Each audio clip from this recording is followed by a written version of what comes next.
किस पाप के कारण स्त्रियां बनाती है? पराये पुरुषों से शारीरिक संबंध। मित्रों, एक समय की बात है जब भगवान शिव माता पार्वती के साथ कैलाश पर्वत पर विश्राम कर रहे थे।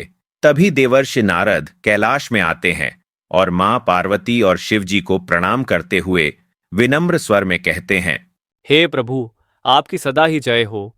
आप ही आदि और अनंत हैं। हे महादेव, आज जब मैं पृथ्वी लोक पर भ्रमण कर रहा था, तब मैंने देखा कि कई सारी स्त्रियां शिव महापुराण का पाठ कर रही थीं और आप ही की पूजा मन से मग्न होकर कर रही थीं। जो स्त्री सर्व गुणों से संपन्न पति की चाह रखती है, वे सभी आप ही को जल चढ़ाती हैं। सोमवार के दिन उपवास तथा निर्जला व्रत करती है। आपको ही परम परमेश्वर रूप में पूजती है। हे जगत के स्वामी, आप जैसे पति पत्नी बनकर 7 जन्मों के फेरे भी लेती हैं। प्रभु, एक शाश्वत सत्य यह भी है कि मां पार्वती और भगवान शिव की जोड़ी तीनों लोकों में अनंत काल से प्रख्यात है। किंतु आज मैंने एक विचित्र घटना को देखा कि कुछ स्त्रियां पति के आंखों में धूल झोंक कर अन्य पुरुषों के साथ अनैतिक संबंध बना रही थीं। यह विचित्र दृश्य देख मेरे मन में 3 प्रश्न उठे। हे प्रभु, मैं इन्हीं प्रश्नों के उत्तर जानने हेतु आपके पास आया हूं। कृपा करें और इस भक्त की आशंकाओं को दूर करें। तब भगवान शिव कहते हैं, हे देवर्षि नारद, आप अपनी शंकाओं को निसंकोच होकर कहें, मैं अवश्य ही आपकी शंकाओं का निवारण करूंगा। तब देवर्षि नारद कहते हैं, हे प्रभु, मेरा पहला प्रश्न है कि किस श्राप के कारण स्त्रियां पराये पुरुषों के साथ संबंध बनाती है। दूसरा प्रश्न है कि पति से धोखा करने वाली स्त्री के साथ क्या होता है। और तीसरा प्रश्न है, पति के अलावा अन्य पुरुष के साथ संबंध बनाने से स्त्री को कौन सा पाप लगता है। तब भगवान शिव मंद स्वर में मुस्कुराते हुए कहते हैं, हे मुनिवर, आपने समस्त नारी जाति के कल्याण हेतु यह महत्वपूर्ण प्रश्न किए हैं। इन सारे प्रश्नों के उत्तर मैं आपको इस एक कथा के माध्यम से देता हूं। आप इसे ध्यान से सुने। जो भी स्त्री पुरुष इस कथा को ध्यान से पूरा सुनता है, उसकी सारी मनोकामनाएं पूरी हो जाती हैं तथा उसे मनचाहा जीवन साथी मिल जाता है। तथा जो कोई इस कथा का प्रसार करता है, उन पर मेरी कृपा दृष्टि सदैव बनी रहती है। तब देवर्षि नारद कहते हैं, प्रभु, मैं इस कथा को पूरा ध्यान से सुनूंगा। कृपा करें और इस भक्त की जिज्ञासा को शांत करें। मित्रों, भगवान शिव कहते हैं, हे देवर्षि नारद, एक समय की बात है, ब्रह्मा जी ने जब सृष्टि निर्माण का कार्य शुरू किया था, इस सृष्टि की हर रचना ब्रह्मा जी के ध्यान और तप का परिणाम थी। उन्होंने अनगिनत प्राणियों, देवताओं और अर्षियों को जन्म दिया, पर एक रचना ने उनके तप का सर्वाधिक समय लिया, जिसे कहते हैं स्त्री। स्त्री के हर अंग में गुणों का समावेश करते समय ब्रह्मा ने उसे केवल सुंदर नहीं बनाया, बल्कि सौम्यता, करुणा, साहस और जटिलता का मिश्रण भी दिया। स्त्री की रचना करने में उन्हें कई वर्षों तक अभ्यास कर स्त्री के हर एक अंग और उसके अंदर गुणों की रचना करनी पड़ी।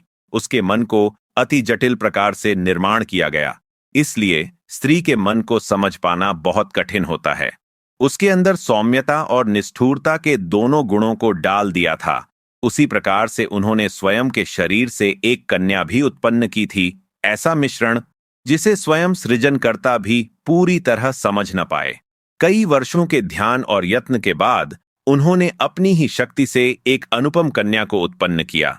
उसका नाम रखा अहिल्या। अहिल्या के जन्म लेते ही ऐसा लगा मानो संपूर्ण सृष्टि का सौंदर्य और तेज उसमें समाहित हो गया हो। देवगण और दानवगण सभी उसकी एक झलक पाने को आतुर हो उठे। उसकी सुंदरता ऐसी थी मानो चंद्रमा और सूर्य की किरणें मिलकर उसकी त्वचा को आलोकित कर रही हों। ब्रह्मा ने उसे वरदान दिया कि वह सदैव 16 वर्ष की रहेगी, उसका सौंदर्य अमर रहेगा। परंतु अब ब्रह्मा जी को अहिल्या को शिक्षा और मार्गदर्शन के लिए एक योग्य संरक्षक की आवश्यकता थी। इसीलिए उन्होंने उसे महर्षि गौतम के आश्रम भेजा। गौतम मुनि के तपोवन में अहिल्या ने धर्म, सत्य और संयम के पाठ पढ़े। वहीं ऋषि ने उसे केवल शास्त्रों का ही ज्ञान नहीं दिया, बल्कि जीवन के सर्वोच्च मूल्यों से भी परिचित कराया। अब समय बीतता गया और फिर एक दिन जब ब्रह्मा ने उसे वापस बुलाया, तो उन्होंने गौतम मुनि की निर्मलता और पवित्रता को देखकर कहा, हे वत्स, तुम्हारे मन की पवित्रता और निर्मलता में मेरे मन को प्रसन्न किया है। और इस संपूर्ण सृष्टि में तुम्हारे जैसा योग्य वर अहिल्या के लिए कोई नहीं है। मैं चाहता हूं कि तुम इसका अपनी धर्मपत्नी के रूप में स्वीकार कर लो। और इस प्रकार ब्रह्मा ने स्वयं अहिल्या और गौतम मुनि का विवाह संपन्न कराया। मित्रों, भगवान शिव कहते हैं, हे नारद, यह वही कन्या है जिसको मिले श्राप के कारण आज कई सारी स्त्रियां पराये पुरुषों के साथ अनैतिक संबंध बना रही हैं। इस अहिल्या की कथा में आपको सारे प्रश्नों के उत्तर मिल जाएंगे। देवी अहिल्या अत्यंत सुंदर, गुणवान और चरित्रवान स्त्री थी, जिसे वरदान था कि वह हमेशा के लिए केवल 16 वर्ष आयु की ही सुंदर कन्या बनी रहेंगी और कभी भी उनकी सुंदरता कम नहीं होगी। फिर कुछ दिन बीतने के बाद एक दिन की बात है, जब देवी अहिल्या गंगा तट पर स्नान करने हेतु गई थी, उसी समय देवराज इंद्र भी उसी वन में विहार करने के लिए आए थे। और उसी समय देवराज इंद्र की दृष्टि अहिल्या पर पड़ी तो वह उनकी सुंदरता को देख वे इतने मोहित हुए कि देवराज इंद्र अपने इंद्रिय की लालसा में उन्मत्त हो गए। जब इंद्र को इस बात का पता चला कि उनका विवाह मुनि गौतम के साथ हो चुका है, फिर भी वह उनके पीछे उन्हें पाने के लिए पड़ गए। वह हर रोज उन्हें देखने के लिए छुप छुप कर उनका पीछा करने लगे।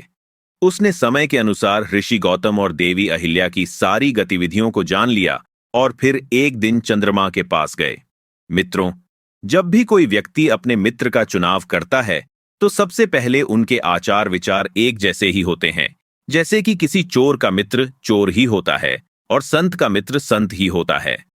फिर एक दिन इंद्र और चंद्र ने मिलकर एक योजना बनाई, जिसके अनुसार एक रात को इंद्र मुनि गौतम के भेष में अहिल्या के पास जाएंगे और चंद्रमा इस जोखिम भरे कार्य में उनकी सहायता करेंगे। हे नारद, चंद्रमा ने भी अपनी गुरु से धोखा किया था, जिसका कारण यह था कि चंद्रमा के गुरु देवगुरु बृहस्पति हैं।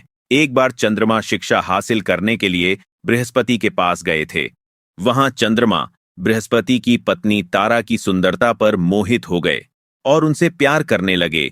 इसके बाद तारा चंद्रमा के साथ चली गईं और बृहस्पति को छोड़ दिया।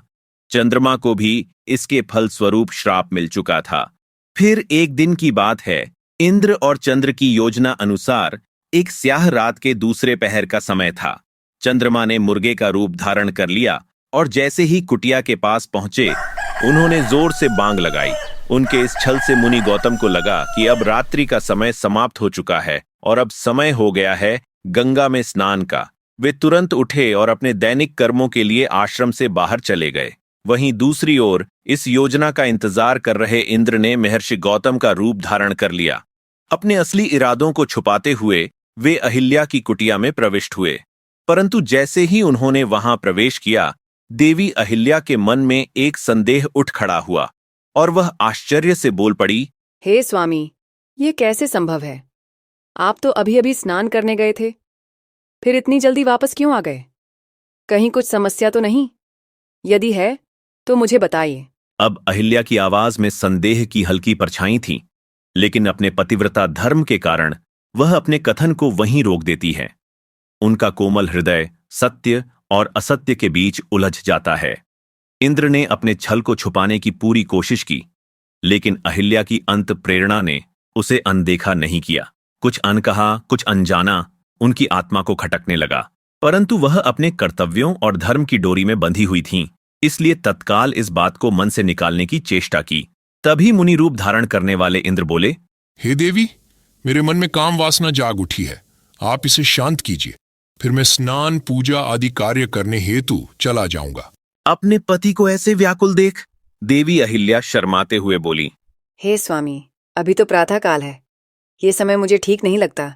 किंतु इंद्र ने देवी को अपने पतिव्रता धर्म की कसम दिलाते हुए उन्हें शारीरिक संबंध बनाने पर मजबूर किया और उनके साथ शारीरिक संबंध बनाना शुरू किया। वहीं दूसरी ओर जब महर्षि गौतम गंगा तट पर जैसे ही पहुंचे, उन्हें एक अजीब सा सन्नाटा महसूस हुआ। वह समय का आभास करने लगे। रात का दूसरा पहर खत्म हुआ था, पर अब तक अंधेरा छाया हुआ था। उन्होंने इधर उधर दृष्टि दौड़ाई, लेकिन कोई अन्य व्यक्ति वहां नहीं था। इस असामान्यता ने उनके भीतर एक आशंका को जन्म दिया। उनका मन कहने लगा, कुछ तो ठीक नहीं है। वे तुरंत स्नान स्थगित कर अपने आश्रम लौट आए जैसे ही उन्होंने कुटिया का द्वार पार किया, उनकी दृष्टि सामने के दृश्य पर ठिठक गई। वहां एक पुरुष जो हूबहू उनके जैसा दिख रहा था, उनकी पत्नी अहिल्या के साथ था। गौतम ने यह दृश्य देखा तो उनके नेत्र क्रोध से लाल हो उठे। उनके मन की शांति एक पल में भंग हो गई। अहिल्या और इंद्र दोनों ने उन्हें एक साथ देखा तो वे अवाक रह गए। यह क्या? यहां तो दो गौतम आर्षि खड़े हैं। इस अद्भुत और अप्रत्याशित स्थिति ने अहिल्या को गहरी शर्मिंदगी में डाल दिया। उनका सिर झुक गया और इंद्र भी, जो अब तक छल के सहारे छिपे हुए थे, शर्म और अपराध बोध के मारे चुपचाप खड़े रहे। दोनों ने अपने वस्त्र तुरंत पहन लिए, पर स्थिति पहले ही हाथ से निकल चुकी थी। गौतम मुनि की आंखों में जो विश्वास की ज्योति थी, वह अब क्रोध की लपटों में बदल चुकी थी। उन्होंने अहिल्या को देखा, जो संकोचवश उनके सामने गिड़गिड़ाने लगी थी, परंतु गौतम की आवाज सख्त और कठोर हो गई और उन्होंने कहा, हे अभागिनी, तुमने आज पतिव्रता धर्म की मर्यादा को भंग कर दिया। तुमने अपने पराये में कोई भेदभाव नहीं किया। देवी रूप में तुमने ऐसा घृणित कार्य किया जिसे समाज भी निंदनीय मानता है। तुमने मेरा विश्वास तोड़ा और मेरे तप को कलंकित किया। और आगे आवेश और क्रोध से भरे महर्षि ने अपनी चेतना को स्थिर किया और फिर कठोर शब्दों में बोले, आज मैं तुम्हें श्राप देता हूं कि तुम सदा के लिए अपनी इच्छाओं की दासी बन जाओगी। भोग विलास की चाह तुम्हें कभी भी शांत नहीं करने देगी और तुम अपनी आत्मा का आभास खोकर केवल वासना में उलझ जाओगी। हे दुष्ट नारी, आज तुमने अपना पतिव्रता धर्म खंडित किया है। अभी इसी क्षण मैं तुम्हें त्याग देता हूं। तुम्हें अपने पराये पुरुष में कुछ भी भेदभाव महसूस नहीं हुआ है। तुमने देवी होकर भी ऐसा घृणित और सामाजिक निंदनीय कार्य किया है। आज मैं तुम्हें और समस्त नारी जाति को ये श्राप देता हूं कि तुम कभी भी अपनी काम वासना को शांत नहीं कर पाओगी। हमेशा भोग विलास की चाह में तुम अपने धर्म को भी भूल जाओगी। अहिल्या इस वाक्य को सुनते ही स्तब्ध रह गई। उनके हृदय पर भारी चोट पड़ी, परंतु वह कुछ कह न सकीं। यह उनका शाप था, जो उनके भीतर की सारी शक्ति और गौरव को समाप्त कर चुका था, और यही वह क्षण था जिसने उनकी कथा को पीड़ा और पश्चाताप से भर दिया। मित्रों, तब देवी अहिल्या अपने पति के चरणों में पड़कर उनसे विनती करने लगी। वह करुण विलाप करते हुए क्षमा याचना करने लगी। फिर वे अपनी पत्नी से बोले, हे अहिल्या, तुमने आज न केवल अपने पतिव्रता धर्म को भंग किया है, बल्कि तुमने एक गुरु का भी भयंकर अपमान किया है, जिससे मुक्ति मिलना असंभव है। मित्रों, तभी देवी अहिल्या ने अपनी दिव्य शक्ति से ब्रह्मा जी का आह्वान किया, किंतु दूसरी तरफ उन्होंने श्राप देते समय बोला कि तुम्हारा शरीर हमेशा हमेशा के लिए पाषाण का बन जाएगा। उसी समय ऋषि गौतम ने जब इंद्र और चंद्र की तरफ देखा, तो वे दोनों मुनि के गुस्से को देखकर स्वयं के असली रूप में आकर मुनि के चरणों में गिरकर गिड़गिड़ाने लगे। लेकिन गौतम ऋषि ने अपने कमंडल में जल उठाते हुए देवराज इंद्र को श्राप दिया कि जिस स्त्री की योनि की चाह में तुमने आज जो घृणित कार्य किया है, इसके फल स्वरूप तुम्हारे शरीर पर हजारों योनियां उत्पन्न हो जाएंगी। और चंद्र को भी उन्होंने श्राप दिया। और उसी समय ब्रह्मा जी सहित अन्य देवता वहां पधारे। वे सभी होने को टाल नहीं सके, क्योंकि मुनि श्राप दे चुके थे।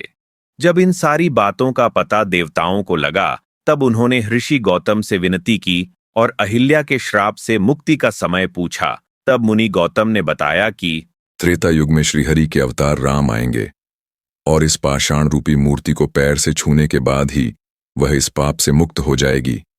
तब तक के लिए इस स्त्री की आत्मा को घोर नरक की यातनाएं भोगनी पड़ेगी। उसे यमराज द्वारा कई जन्मों तक नरक की सजाएं सारी भुगतनी पड़ेगी और उसे भोगने बाद भी उन्हें तुच्छ प्राणी की योनि में जन्म लेना पड़ेगा। मित्रों, वहीं दूसरी तरफ जब इंद्र के शरीर पर जब 1000 योनियां उभर आई, तो सभी देवी देवता उन पर हंस हंस कर उनका उपहास करने लगे।